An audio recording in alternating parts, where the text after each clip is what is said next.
Shalom, everybody. Rabbi Edelstein here with this week's installment of Rabbi E in 3, brought to you as always by MEOR DC. Find us on Facebook or at our website, meordc.org, and be in touch. We're also brought to you tonight by a special spiritual sponsor, if you will, and that's a great rabbi. You can see sort of a silhouette on this volume of one of his famous works. The rabbi known as the Chafetz Chaim. His Hebrew name was Israel Meir Kagan, and he lived in Poland. He died in 1933. A very great Torah scholar, righteous sage, wise leader of the Jewish people during his long, long life, and very famous for many works he wrote that benefited the Jewish people spiritually. His most famous work, I'm holding right here a beautiful new edition of it. It's called Chafetz Chaim, and we'll get back to the title in a second. But why am I holding this beautiful volume now here tonight? Because this week's double Torah portion in the book of Leviticus, it's two portions, Tazria and Mitzorah, read together, deal with the effects in ancient times of someone transgressing the sin of loshon hara, evil speech, slanderous, derogatory words about a fellow Jewish person, which is the topic of this revolutionary book that the Chafetz Chaim wrote, this great rabbi wrote in the late 1800s. So this week's Torah portion deals with a manifestation, or rather a result of loshon hara, which happened in ancient times, and that is you could get a very unsightly skin condition, or something that would first appear on the walls of your house or your clothes, and then ultimately on your skin, called neged sara'as, often mistranslated as leprosy, nothing to do with leprosy. The oral tradition explains this was a spiritually rooted malady caused by forms of antisocial behavior, especially loshon hara, speaking derogatory, even true, but derogatory, destructive, negative things about your fellow Jewish person. A very ugly, abominable, impure, horrendous, horrific transgression. You say I'm exaggerating? No. You can't say enough bad about the bad habit of speaking badly about others, even though we sometimes take it for granted.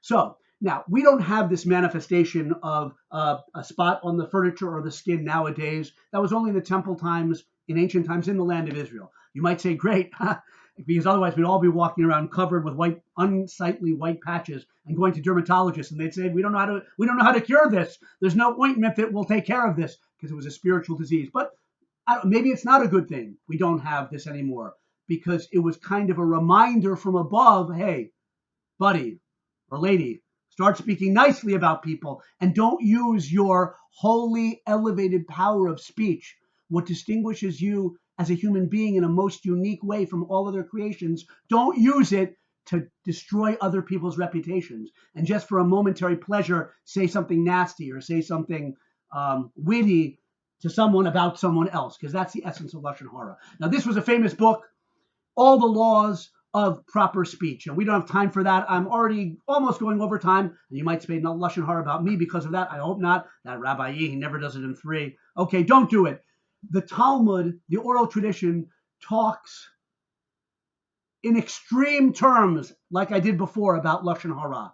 It's a sin that ascends all the way to the highest levels of heaven. It unleashes destructive spiritual forces. It's equivalent, in a sense, to murder and idolatry and adultery. It's horrible. It's really, really horrible, despite the fact that many people, all of us at some times, slip into speaking negatively. A human being was given speech for holiness, ultimately, for kindness, for Torah study, for prayer. Okay, someone's yes, to schmooze a little bit just about general things, about the Trump administration or whatever, but not to destroy other people, not to cut down other people, not to make yourself feel good by casting aspersions on others. Occasionally you need, and in fact, the Rabbi Israel Meir Kagan in his beautiful book talks about times when you need to share constructive information to protect somebody else from harm, from financial loss, or whatever. Read his book. There's a beautiful English adaptation called A Lesson a Day. Every day of our life, we have to struggle with our tongue.